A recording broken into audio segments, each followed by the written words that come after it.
Praise the Lord. Emmanuel. Indian church of Christ shalom on you. मसीह भारतीय कलीसिया को प्रभु यीशु मसीह के नाम में शांति मिले। हमारा आज का थीम है Jesus Christ is the door of solvation part 2। यीशु मसीह जगत का उद्धार करता भाग 2। हमारा थीम है Jesus Christ is the door of solvation part 2। यीशु मसीह जगत का उद्धार करता भाग 2। मेरे साथ निकाले आप यूहन्ना रचित सुसमाचार 3 अध्याय 16 और 17 पद। पूरी दुनिया इस बात को जानती है कि ये क्रिसमस सीजन चल रहा है। क्रिसमस सीजन चल रहा है और विदाउट क्राइस्ट क्रिसमस का कोई चार्म नहीं बनता। क्रिसमस का कोई अट्रैक्शन, क्रिसमस की कोई खूबसूरती, क्रिसमस का कोई अट्रैक्शन नहीं होता बिना क्राइस्ट के।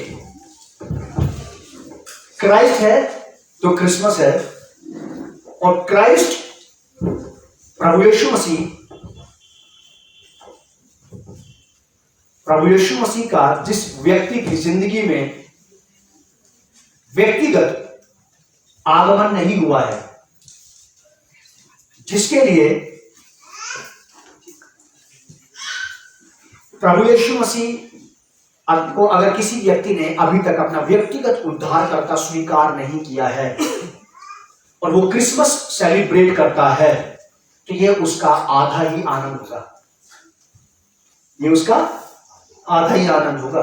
जिसने अभी भी प्रभु यीशु मसीह को अपनी जिंदगी में, अपने जीवन में जड़ पकड़ने ली थी, उसके लिए क्रिसमस का आधा ही मायने है, आधा ही आनंद है। क्रिसमस सेलिब्रेशन का फुल एंजॉय, उसका पूरा आनंद मनाने का फायदा तब है जब उस व्यक्ति ने प्रभु यीशु मसीह को भी अपने अंदर रख रखा हो, अपने दिल में रख रखा हो। क्रिसमस का अर्थ बहुत ही अच्छा है, बहुत ही बढ़िया है। और क्रिसमस का अर्थ क्या है? क्राइस्ट, प्रभु यीशु मसीह। Gospel of John chapter 3 verse 16 and 17। यूहन्ना रचित सुसमाचार 3 अध्याय 16वीं और 17वीं आयत। Christmas, Christ and crucifixion.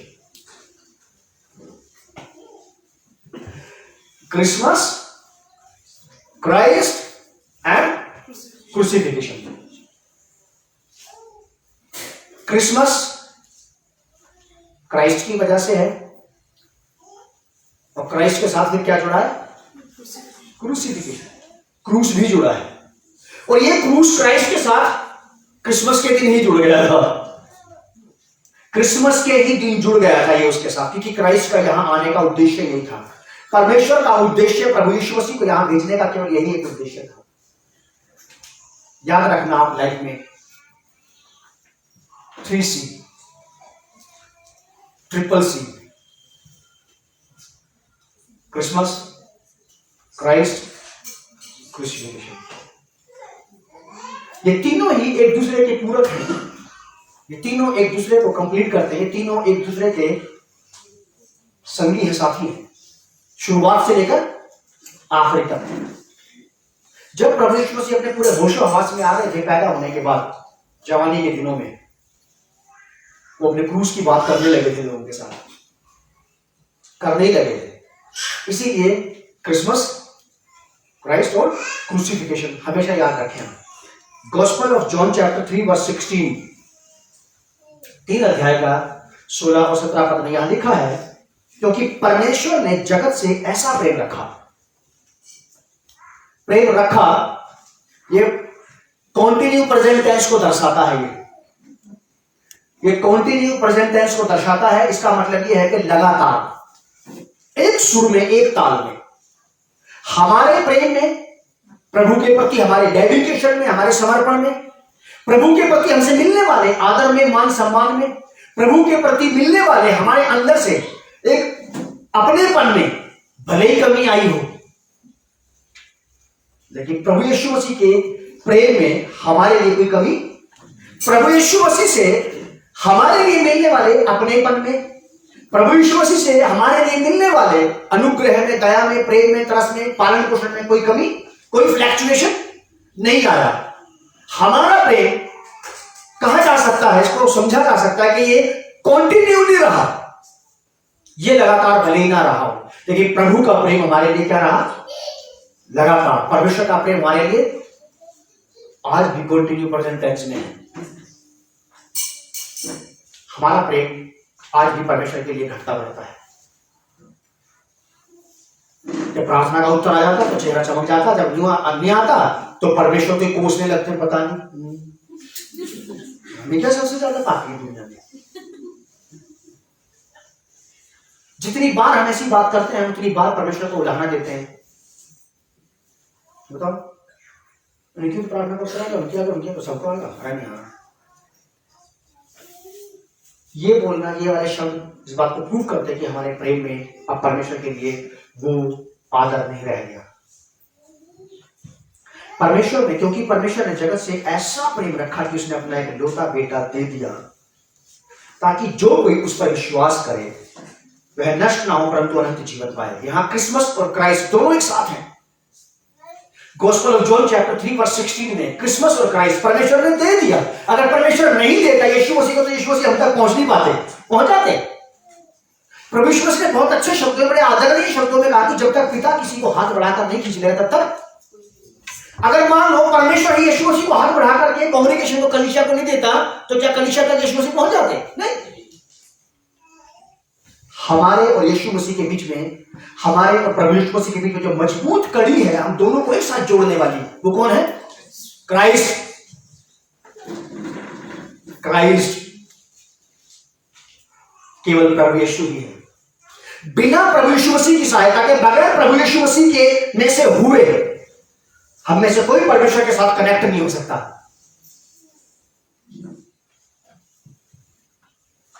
आप डायरेक्ट यीशु मसीह के साथ तो कनेक्ट हो सकते हैं।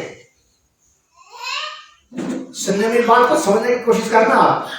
आप डायरेक्ट प्रभु यीशु के साथ तो कनेक्ट हो सकते हैं, लेकिन आप डायरेक्ट परमेश्वर के साथ कनेक्ट नहीं हो सकते बगैर प्रभु यीशु मसीह के।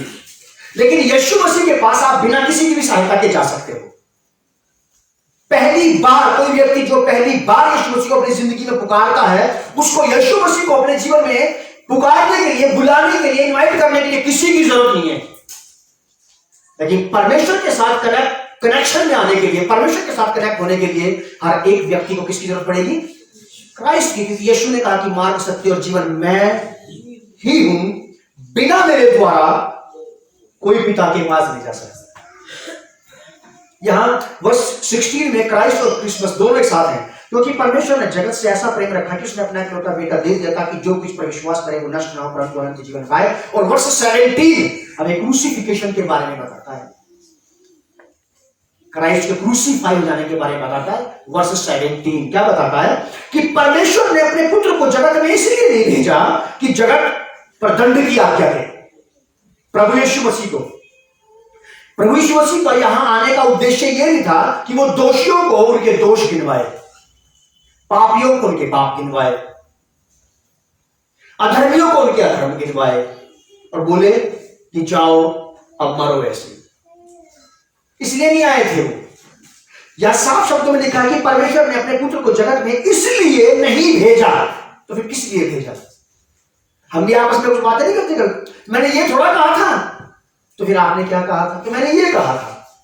ठीक वैसे ही आपको मुझे समझने की जरूरत है कि परमेश्वर ने प्रभु यीशु मसीह को जगत के पापी, अधर्मी, अपराधी, गुनहगार लोगों को दंडित करने के लिए, अपमानित करने के लिए, उनको लज्जित और शर्मिंदा करने के लिए नहीं भेजा, बल्कि इसलिए भेजा कि वो लोग यीशु मसीह के द्वारा से उस लज्जा में से, उस शर्म में से, उस पाप में से, उस झिझक में से, उन अपराधों में से क्या हो, बाहर निकल के परमेश्वर के पास आ जाए।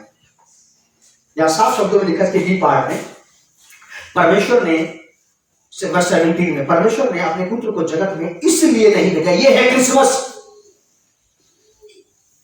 संसार को, कलीसिया को इसे समझने की जरूरत है परमेश्वर ने अपने पुत्र को जगत में इसलिए नहीं भेजा कि जगत पर दंड की आज्ञा दे, परंतु इसलिए भेजा है कि जगत उसके द्वारा से क्या पाए? उद्धार, निकास, एग्जिट डोर। एग्जिट डोर समझते आप? बाहर निकलने का रास्ता, बाहर निकलने का रास्ता तकलीफों में से, पाप में से, गुनाह में से, अधर्म में से, अपराध में से, हर प्रकार की बुराई में से, हर प्रकार के अधर्म में से बाहर निकल के आने का रास्ता कौन है? वो द लॉर्ड जीसस क्राइस्ट। प्रभु यीशु ने कहा कि मार्ग में ही हूं, आई am the exit door of your sins. मैं तुम्हारे पापों का, तुम्हारे अधर्मी, अपराधी, गुनाहगारी जीवन का एक एग्जिट डोर बन जाऊंगा कि तुम उसमें से बाहर मेरे थ्रू निकल के आ सको। वर्स 17 मुझे बहुत पसंद है, अच्छा लगता है मुझे इसके ऊपर बात करना, इसके ऊपर डिस्कस करना लोगों से, कि परमेश्वर के पुत्र की खूबी देखिए, उसकी खासियत देखिए, उसकी स्पेशलिटी, उसकी स्पेशलिटी देखिए क्या थी? कि पापियों को यह बताने नहीं आया मैं कि तुम पापी हो, वो तो उसे पहले से ही पता है। कोई दुनिया में ऐसा व्यक्ति जिसको अपने खामी खराबी, अपनी कमी और बुराई के बारे में ना पता हो? भले आदमी अपने मुंह से ना बोले साहब, लेकिन हर एक व्यक्ति को अपनी खामी खराबी, कमी, बुराई, पाप, अधर्म, अपराध के बारे में पता रहता है, चाहे वो बिलीवर हो या फिर नॉन बिलीवर, हर एक को पता रहता है। लेकिन आनंद की बात क्या है? आनंद की बात यह है कि मुझे मेरे बारे में पता था और मैं अपने आप को छिपाता रहा, और यीशु मसीह को मेरे बारे में पता था कि मैं ऐसा हूं, और उसने मुझे वहां से बाहर निकाला।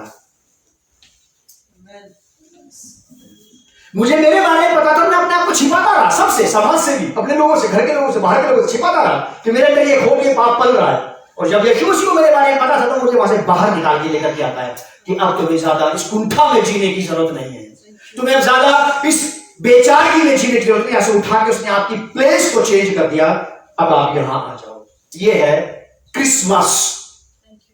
ये कोई ये कोई फेस्टिवल नहीं है। Christmas is a not festival, ये कोई पर्वनीय त्योहार नहीं मना रहे हम इंजॉय कर रहे हैं क्रिसमस में क्राइस्ट को, हम इंजॉय कर रहे हैं क्रिसमस में क्रूसिफिकेशन को, क्योंकि क्रूसिफिकेशन के द्वारा मेरा उद्धार हुआ है। प्रभु यीशु मसीह मेरे पापों के लिए मारे गए, मेरी वजह से। वर्ष 17 में क्या लिखा कि परमेश्वर का पुत्र इसलिए थोड़ी आया, वो इसलिए नहीं आया। परमेश्वर ने अपने पुत्र को जगत में इसलिए नहीं भेजा कि जगत पर दंड की आज्ञा दे, दंड पाने या दंडित किए जाने या उनको दंड देने के लायक तो वो थे ही, तो कोई नई बात थोड़ा है। बताओ कौन नहीं आया पापियों को मारने, कौन नहीं आया पापियों को पनिशमेंट देने, कौन किस पापी से नहीं मिला उसको दंडित करने, उसको अपमानित करने? तुम तो बोलो ही मत बस। दुनिया में कौन किसको नहीं मिला आज तक ऐसा? अच्छा, सूप तो बोले छल्ली नहीं बोले। अच्छा, तुम ये मोर मसूर की दाल, कौन किसको नहीं मिला ये बताने वाला कि तुम पापी हो? दुनिया का एक आदमी, मैं चैलेंज करता हूं, पूरे वर्ल्ड में से, पूरे यूनिवर्स में से एक व्यक्ति मिलकर के ये कह दे कि मैं यीशु से मिला और उसने मुझे मेरे सारे पाप गिनवा दिए। कोई मिला? कोई मिलेगा? कोई नहीं मिलेगा। सामरियत के बारे में यीशु को क्या नहीं पता था? सब पता था। उसकी दिलेरी देखो साहब, उसका बड़ापन देखो, क्राइस्ट की मासूमियत देखो कि उसने उसके पाप के बारे में कोई बात नहीं की उससे।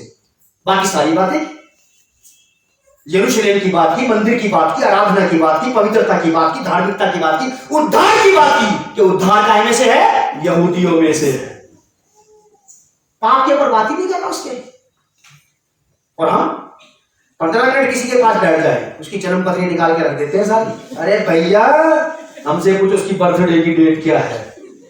अच्छा, तुम्हारी क्या वो मुझे नहीं पता, अपनी डेट ऑफ बर्थ नहीं पता, बाकी सबकी पता है।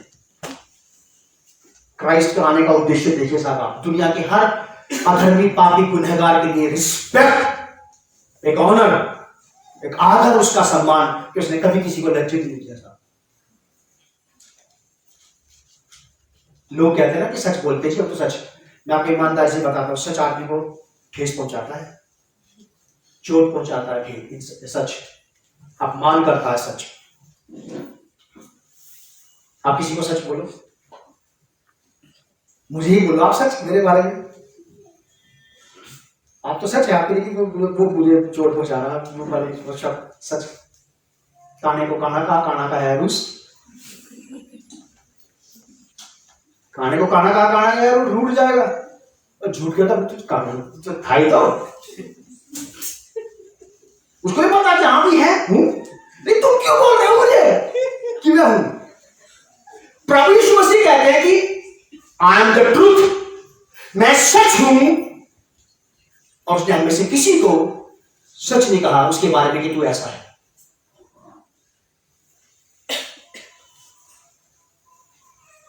समझ में आई बात? समझ में आई आपको मेरी बात? प्रभु यीशु मसीह कहते हैं कि मार्ग, सत्य और जीवन।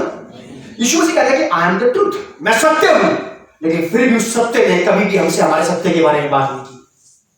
उसने कभी भी हमसे सत्य नहीं कहा कि तुम ऐसे हो, क्योंकि वो सच है, वो कहने का अधिकार रखता है। और यहां हर पापी जो दूसरे पापी को नंगा करता है वो खुद पापी है। हर अपराधी जो दूसरे अपराधी को नंगा कर रहा है वो खुद अपराधी है। यहां ऐसे लोग हैं खुद गुनहगार हैं, दूसरे के गुनाहों की लिस्ट हाथ में लिए फिरते हैं। यहां ऐसा व्यक्ति है जिसमें कोई छल कपट धूर्ता चालाकी पाप नहीं है, और जब पापियों के बीच में आकर उनके पाप के ऊपर भी कोई डिस्कस नहीं करता उनसे। वर्ष 17, 3 अध्याय का 17वां पद, परमेश्वर ने अपने पुत्र को जगत में इसलिए नहीं भेजा। क्या बेहतरीन बात है। आप गए कभी किसी घर में टेंशन बन के गए होंगे तो बताओगे नहीं, पक्का है ये बात। आप किसी से तकलीफ बन के मिले कभी? मिले भी होगा आप बताओगे, मैं भी बताऊंगा। परेशानी बन के मिले आप कभी किसी से? आप उससे मिले और बस उसकी दुनिया की परेशानी शुरू हो गई। आप कभी किसी के घर में क्लेश बन के गए?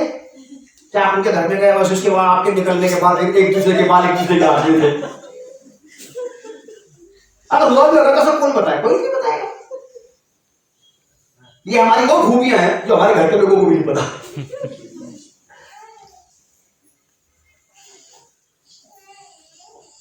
3:17 में साफ शब्दों में ऐसा लिखा है कि परमेश्वर ने अपने पुत्र को जगत में इसलिए नहीं भेजा कि वो टेंशन का कारण बने लोगों के लिए, लज्जा का कारण बने लोगों के लिए, अपमान का कारण बने, दुख का कारण बने, बल्कि वो तो हमारे लिए आनंद और उत्साह का कारण बन गया। प्रभु यीशु मसीह, हम बड़े उत्साह के साथ प्रभु यीशु मसीह को बताते हैं, प्रभु देखो आप सब जानते हैं मेरे बारे में,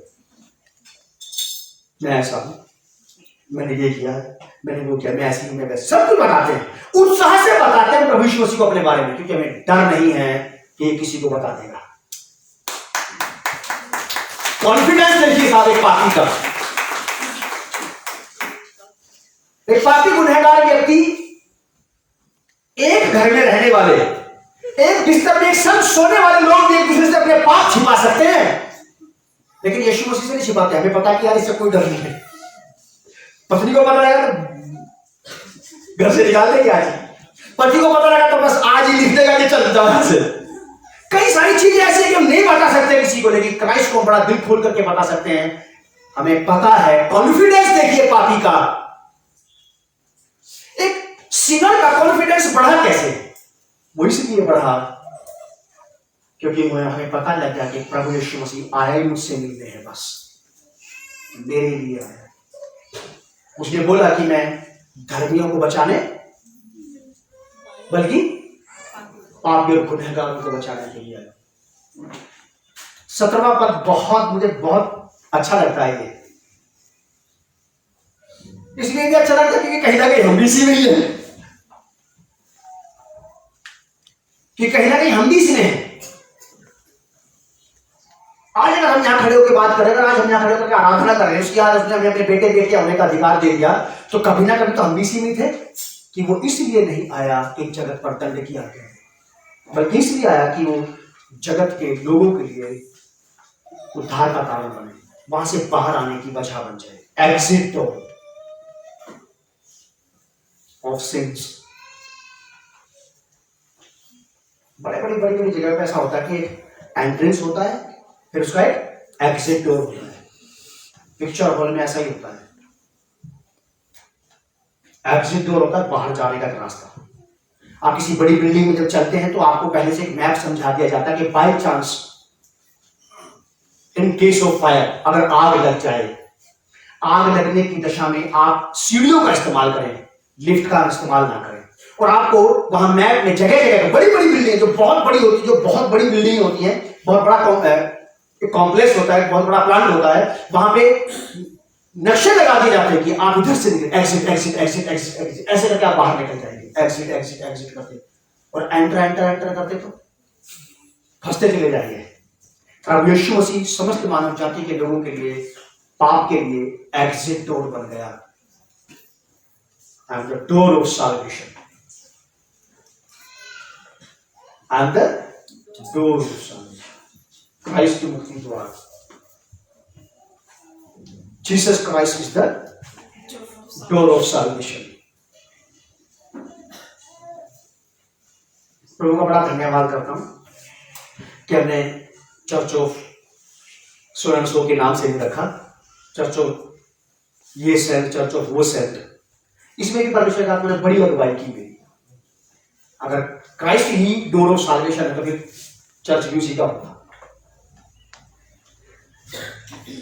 परमेश्वर ने जगत पर दंड किया है, परमेश्वर ने अपने पुत्र को जगत में इसलिए नहीं भेजा कि जगत पर दंड किया गया, परंतु इसलिए कि जगत उसके द्वारा से उद्धार पाए, जगत उसके द्वारा उद्धार पाए। यह है क्रिसमस की। प्रभु यीशु मसीह जगत के लोगों को उनके पापों से उद्धार करने के लिए आया। परमेश्वर ने जगत से ऐसा प्रेम रखा, ये कॉन्टिन्यू प्रेजेंट टेंस है। और परमेश्वर का पुत्र जगत में इसलिए नहीं आया कि दंड की आज्ञा दे, बल्कि इसलिए कि जगत उसके द्वारा से उद्धार पाए। ये भी कॉन्टिन्यू प्रेजेंट टेंस है।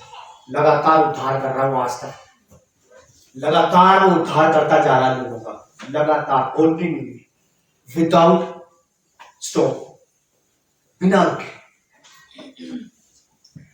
Gospel of Luke chapter 19 verse 10, लूका रचित सुसमाचार उसका 19 अध्याय 10 पद।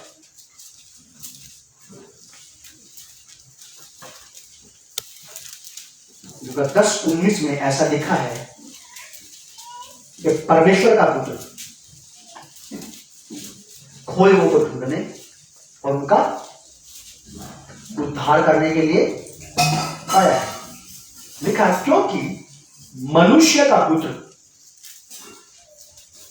प्रभु यीशु मसीह अपने आप को मनुष्य का पुत्र कहकर भी संबोधित करते हैं इस बाइबल में।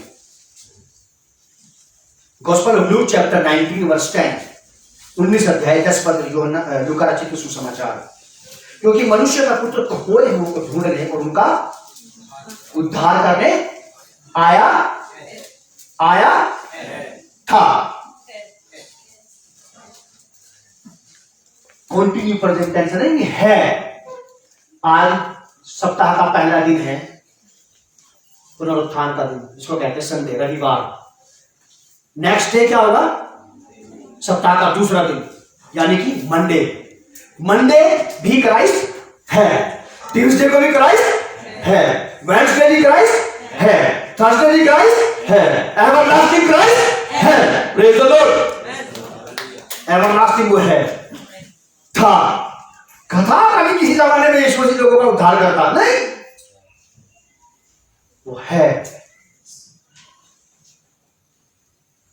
लूका 19 अध्याय 10 पद, क्योंकि मनुष्य का पुत्र खोए हुओं को ढूंढने, उनका उद्धार करने के लिए आया है। उद्धार करने के लिए आया हुआ, क्योंकि वो उद्धार करता है। रोमन्स चैप्टर 8 वर्स 1 और 2, रोमियो की पत्री, थोड़ा सा पढ़ के खत्म करते हैं जल्दी से। 8 अध्याय पहला और दूसरा पद, रोमन्स चैप्टर 8 वर्स 1 और 2। अतः अब जो मसीह यीशु में है, उन पर दंड की आज्ञा नहीं, क्योंकि वे शरीर के अनुसार नहीं वरन आत्मा के अनुसार चलते हैं। जो मसीह में है, अब उन पर दंड की आज्ञा वर्ष 17 में हमने क्या पढ़ा कि परमेश्वर का पुत्र जगत में इसलिए नहीं आया था कि जगत के लोगों को क्या दे, दंड। पौलुस रोम नगर की कलीसिया को बहुत सालों के बाद ये वाली बात फिर से रिपीट करके बताता है। मैं जहां तक पहुंचा हूं बाइबल स्टडी में, मेरा अपना पर्सनल ये विचार है कि एक भी प्रेरित ने कोई भी नई बात नहीं बताई। ये सारी की सारी बातें वही थी जो चारों सुसमाचार में प्रभु यीशु मसीह बता चुके हैं, बस बात का थोड़ा रूप बदल जाता है। यूहन्ना 3:17 में हम पढ़ के आए कि परमेश्वर ने अपने पुत्र को जगत में इसलिए नहीं भेजा कि वो जगत पर दंड की आज्ञा दे। सेम बात को पौलुस कई सालों के बाद रिपीट करता है। क्या क्या कह रहा है पौलुस? अतः अब जो मसीह यीशु में है, अतः अब जो हाँ जी मसीह यीशु में है, उन पर दंड की उन पर दंड की आज्ञा नहीं होती। क्यों? क्योंकि वे शरीर के अनुसार नहीं, हाँ, आत्मा के अनुसार चलते हैं। इसीलिए नहीं होती हम पर दंड की आज्ञा, क्योंकि हम जो शारीरिक रीति से पहले थे अब हम उस रीति से अब नहीं रहे। फिर क्या लिखा दूसरी आयत में? क्योंकि जीवन की आत्मा की व्यवस्था ने मसीह यीशु में मुझे पाप की और मृत्यु की व्यवस्था से स्वतंत्र कर दिया। मसीह यीशु मसीह में वो कायदा और कानून जो हमारे खिलाफ था, वो कायदा और कानून जो परमेश्वर की ओर से था, जिसके हम खिलाफ थे, हम भी तो उसके खिलाफ थे। परमेश्वर ने बोला ऐसा नहीं करना।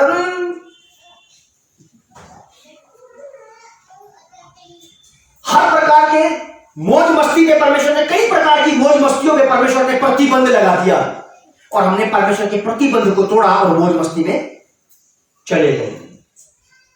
परमेश्वर का वचन ये बता रहा हमें यहां पे, ऐसा लिखा दूसरे आदमी, क्योंकि जीवन की आत्मा की जो व्यवस्था थी, उस व्यवस्था ने मुझे मसीह यीशु में, परमेश्वर ने एक व्यक्ति को जीने के लिए एक व्यवस्था दी थी, कायदा कानून, क्या आपको ऐसे जीना ये करना है, यहां लिखा है। और यीशु मसीह ने मुझे उस व्यवस्था, परमेश्वर की व्यवस्था से, जिसको पूरा करके कोई भी आदमी जीवन प्राप्त नहीं कर सकता था। कितना ही कर लेते हम, कितना ही कर लेते। पौलुस आगे जाकर के सिखाता है कलीसिया को कि जो व्यक्ति सारी व्यवस्था का पालन करे और एक भी बात में चूक जाए तो सारी बातें खत्म। क्योंकि जीवन की आत्मा की व्यवस्था ने मसीह यीशु में मुझे पाप और मृत्यु की व्यवस्था से क्या कर दिया? स्वतंत्र। और परमेश्वर का पुत्र प्रभु यीशु मसीह जगत में इसीलिए आया। यूहन्ना रचित सुसमाचार उसके 8 अध्याय के 36 पद में ऐसा लिखा है कि पुत्र जिसे स्वतंत्र करता है, जिसके पाप पुत्र ले लेगा, जिसके पाप और अधर्म अपराधियों को पुत्र ढांप देगा, उसको दुनिया में कोई नहीं, ना स्वर्ग में, ना पृथ्वी पर, ना नरक में, जो ला करके वापस खड़ा कर दे पाप में। कोई नहीं कर सकता ये काम। तो पाप की व्यवस्था से स्वतंत्र कर दिया। मरकुस रचित सुसमाचार उसका 10 अध्याय 45 पद, gospel of Mark chapter 10 verse 45, बहुत पसंदीदा पद है ये मेरा, 10:45। क्योंकि मनुष्य का पुत्र यानी कि प्रभु यीशु मसीह इसलिए नहीं आया, इसलिए नहीं आया, तो फिर किस लिए आया? परमेश्वर ने अपने पुत्र को इसलिए नहीं भेजा, फिर किस लिए भेजा? क्या लिखा है? क्योंकि मनुष्य का पुत्र इसलिए नहीं आया कि उसकी सेवा टहल की जाए। इसलिए नहीं आया कि लोग उसकी भक्ति पूजा पाठ कर लें, इसलिए नहीं आया कि उसकी मूर्तियों को, उसकी तस्वीरों को घर में लटका करके बस उसी के आगे औंधे पड़े रहे। वो इसलिए नहीं आया था, कायदे से वो इसलिए नहीं आया था। और मैं आपको बता दूं, वो इसलिए भी नहीं आया था कि यहां पत्नी भी आए, बच्चे पैदा करें, एक बढ़िया महल बनाए, बढ़िया राजपाट चलाए। वो इसलिए भी नहीं आया था यहां, वो इसलिए भी यहां नहीं आया था। वो शादी करने भी नहीं आया था यहां, फिर किस लिए आया था? पर इसलिए आया कि आप सेवा टहल करें, खुद सेवा करे। किनकी? और बहुतों की छुड़ौती के लिए अपना प्राण दे दे। किनकी सेवा करने आया? वो परमेश्वर ने जगत से ऐसा प्रेम रखा कि अपने इकलौता बेटा दे दे, ताकि जो कोई इस पर विश्वास करे वो नष्ट ना हो, बल्कि 3:17 में लिखा है कि परमेश्वर ने अपने पुत्र को जगत में इसलिए नहीं भेजा कि जगत पर दंड की आज्ञा दे। दंड किसको दिया जाता है? पापियों को। और ये किसकी सेवा करने आया? पापियों की। What a great God we have. क्या महान प्रभु यीशु हमारे पास है। किसकी सेवा हो रही है? सिनर्स की, पापियों की, उन पापियों की जिनसे आप और मैं पीठ फेर लेते हैं। इनके साथ नहीं करते आराधना, इनके साथ हम बाइबल नहीं पढ़ सकते, ये पापी है। हम क्राइस्ट से आगे हो गए क्या? ये थी वो वाली बात जो बाइबल में लिखा है कि तुम में से एक भी व्यक्ति मसीह से आगे ना निकले। बहुत सारे विश्वासियों को, पास्टर, प्रचारकों को, सेवकों को जानता हूं, बहुत होली पीपल्स को मैं जानता हूं जिन्होंने ये बात कही है कि इनके साथ नहीं।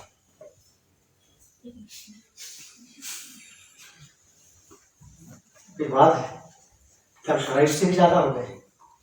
वो पापियों से पीठ टू पीठ बात नहीं करता, बैक टू बैक बात की उसने, फेस टू फेस बात की उसने। और सेवा करने वाला आदमी अगर आपको पानी पिलाए तो यूं आगे पूछेगा, आंटी पानी लाऊं क्या? भैया पानी पिलाएंगे? कैसे करता? पानी पिएंगे आप? तरीका देख रहे हैं आप? क्राइस्ट ने आकर के सिनर्स की कैसे सेवा की? बताओ मैं क्या करूं तुम्हारे लिए? यूं नहीं, बताओ कोई बात नहीं है। ऐसे नहीं कि उसने बैक से सेवा नहीं की हमारी, बल्कि फेस टू फेस उसने हमारी सेवा की। पापियों से मुंह कर मुंह होकर के बात करता है वो, पापियों से मुंह दर मुंह होकर के बात करता है। और परमेश्वर के लिए जोरदार ताली होनी चाहिए इस बात के ऊपर।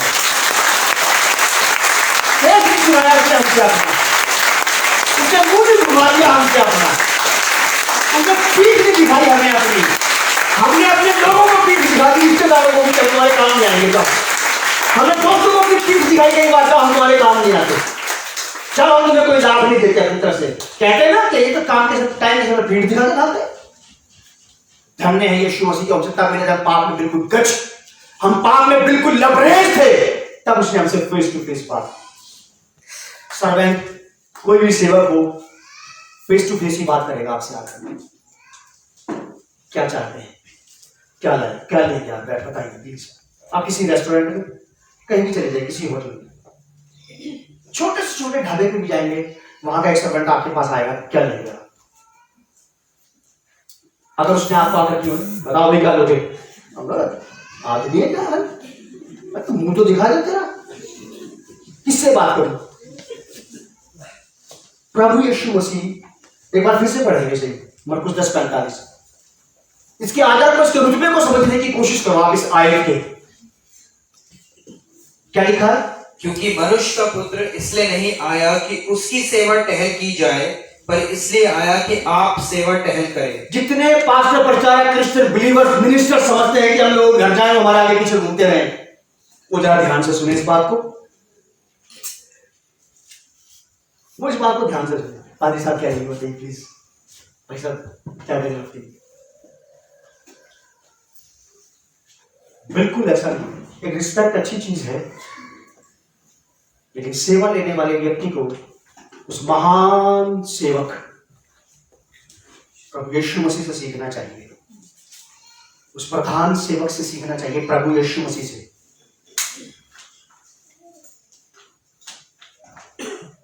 मनुष्य का पुत्र जगत में इसलिए नहीं आया कि उसकी सेवा टहल की जाए, बल्कि इसलिए आया कि आप सेवा टहल खुद। इसे कहते हैं सर्वेंटहुड लीडर, सर्वेंटहुड लीडर कहते हैं इसे। एक ऐसा लीडर, एक ऐसा अगुआ जो सेवा करने को तैयार है। सेवा लेने वाला कभी बड़ा नहीं कहलाता, सेवा देने वाला ही बड़ा होता है। सर्विस लेने वाला बड़ा नहीं होता, सर्विस देने वाला बड़ा है। इसीलिए परमेश्वर ने उसको वो नाम दिया, फिलिप्पी की पत्री में लिखा। इसीलिए वजह क्या थी कि उसको सबसे बड़ा नाम दिया, उसने अपने आप को शून्य कर दिया, सर्वेंट बन गया, बिल्कुल जीरो कर दिया और सबका दास बन गया। इसलिए परमेश्वर ने उसको वो नाम दिया, तो सब नामों से बड़ा लिखा है ऐसा। मरकुस 10:45 को एक बार फिर से पढ़ के इसको आगे बढ़ेंगे हम लोग। क्योंकि मनुष्य का पुत्र इसलिए नहीं आया कि उसकी सेवा टहल की जाए, पर इसलिए आया कि आप खुद सेवा टहल करें। नौकर के आगे चाकर, चाकर के आगे गुलाम। ऐसा नहीं किया उसने, काम मेरा तुम कर देना, उसने उसको बोल दिया, मैंने इसको बोला इसने उसको बोल दिया, और शाम को अपना काम हो कि नहीं हुआ? अरे मैंने तुझे बोला, हाँ मैंने ना उसको बोला, उसने भी नहीं किया। काम को अपने हाथ में रखो, खुद ही करने की कोशिश करो, आपको शाम तक सारे काम मिल जाएंगे। नौकर के आगे चाकर, चाकर के आगे गुलाम अगर रहा तो कुछ भी नहीं होगा। इसने एक भी काम को नहीं छोड़ा, सारे काम अपने हाथ में ले लिए।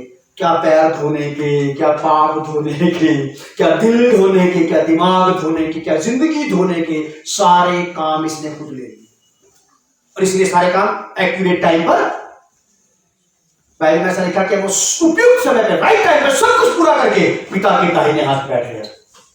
सब कुछ पूरा करके राइट टाइम पे आप काम तब कर पाएंगे तो सब कुछ अपने हाथ में रख देंगे। आपके ये मेरा काम है, ये मुझे ही करना है, इसको बता, उसको बता, उसको बता, पता शाम को एक भी काम नहीं। कुलुसियों की पत्री 2 अध्याय 14 पर, लास्ट पर, कुलुसियंस चैप्टर 2 वर्स 14 को पढ़ के हम बंद कर देंगे बस। कुलुसियंस चैप्टर 2 वर्स 14, क्रिसमस और विधियों का and crucifixion, triple C, all the time together, हमेशा ये एक साथ है। हमने क्रिसमस से बात शुरू की और कहां पहुंच गए? क्रूस पर। चलिए साथ। और विधियों का वह लेख जो हमारे नाम पर और हमारे विरोध में था, मिटा डाला और उसे क्रूस पर कीलों से जड़कर सामने से हटा दिया है। हटा दिया है, हटाएगा नहीं। विधियों का वो लेख, वो काला चिट्ठा जो हमारा था, हमारे नाम पर था, हमारा आज्ञा था, उसको उसने परमेश्वर के सामने से हटा दिया। क्रूसिफिकेशन की वजह क्या थी? क्रिसमस। क्रिसमस का सेलिब्रेशन एंजॉय क्या है? क्राइस्ट। और क्रिसमस हो, इसकी मेन वजह क्या है? एक छोटा सा सवाल, क्रिसमस हो इसकी मेन वजह क्या है? कौन है इसकी वजह? इसकी वजह मैं हूं। क्रिसमस हो इसकी वजह मैं हूं। अगर मैं पापी यहां नहीं होता तो क्राइस्ट भी यहां नहीं आता। हमें समझनी पड़ेगी। प्रभु यीशु मसीह जगत में इसीलिए आया कि पापियों को बचाए। क्रिसमस का एंजॉय तो क्राइस्ट है, उसका चार्म क्या है? क्राइस्ट। लेकिन क्रिसमस का रीजन क्या है? मैं। पापी नहीं होते, यीशु मसीह किसको बचाने आता है? क्योंकि परमेश्वर ने अपने पुत्र को जगत में इसीलिए भेजा कि पापियों का उद्धार करे। पौलुस क्या था? सबसे बड़ा पापी मैं हूं। तो प्रभु आप लोगों को बहुत आशीष दे और पवित्र आत्मा हमारी सहायता करे इस क्रिसमस सीजन को ढंग से समझने में। इसका सही आनंद वही लोग बना सकते जिन्होंने क्राइस्ट को अपनी लाइफ दे दी है। वरना देखना 24 ईव को दुनिया भर के होटल सजे रहेंगे और जाम पे जाम टकराएगा और शैंपेन की बोतलें और क्या देसी थर्रा रम सब कुछ खुलेगा वहां पे। उनको पता ही नहीं, उनको वो जानते नहीं क्राइस्ट क्यों है, बस एंजॉय करना है उनको। और 25 दिसंबर की इवनिंग में भी देखना बड़े बड़े रेस्टोरेंट होटल्स में क्या चलेगा? शराब, डांस। लोग सोचते हैं ईसाई ऐसा ही करते हैं, बस हमारे नाम से लोगों ने पता नहीं क्या कर रखा है। और जब क्या ऐसा नहीं करते, बोर्न अगेन क्रिश्चियन ऐसा नहीं करता। क्रिसमस सेलिब्रेशन का अर्थ है क्राइस्ट को ऑनर देना और रियलाइज करना कि मुझ पापी को बचाने आ पाए। मैं आपका धन्यवाद करता हूं। आदरणीय पिता प्रभु यीशु के नाम से मैं आपका धन्यवाद करता हूं इस बड़ी योजना के लिए जो मेरे लिए, मेरे जैसे तमाम पापियों के लिए बनाई गई। हम पापियों के लिए निर्दोष निश्चल व्यक्ति को आपने मरने के लिए भेजा। धन्यवाद करते हैं और धन्यवाद करते हैं प्रभु यीशु मसीह की यहां आकर के आपने हमसे, मुझसे, मेरे पापों पर कोई डिस्कस नहीं किया। आपने मुझसे मिलकर मुझे लज्जित नहीं किया, शर्मिंदा नहीं किया। आपने मुझसे मिलकर प्रभु जी मुझे बदनाम नहीं किया। मैं आपका बड़ा धन्यवाद करता हूं। बल्कि आपने सारी बातों को बहुत बेहतरीन तरीके से हैंडल किया और मुझे मेरे पापों से निकलने का एग्जिट डोर दे दिया। धन्यवाद। हर एक व्यक्ति प्रभु यीशु मसीह जो आपको देख रहा है, यहाँ से प्रभु सुन रहा है, मैं विश्वास करता हूं कि आप यहाँ हैं। अगर आप यहाँ नहीं है तो हम भी यहाँ नहीं रह सकते। होली स्पिरिट आप हमें से हर एक की मदद करें, सहायता करें कि लोग जानने पाए, इस संदेश को अधिकारी से, और प्रभु को महिमा मिले और बहुतों का उद्धार हो जाए और क्रिसमस सेलिब्रेशन का मायने ही बदल जाए प्रभु, बिलीवर्स के लिए भी और नॉन बिलीवर्स के लिए भी। लोग आपके ऑनर में आपके आदर दे प्रभु जी, इसका एंजॉय कर सके। प्रभु यीशु मसीह के नाम से पिता इस प्रार्थना को हम मांग रहे हैं, आमीन।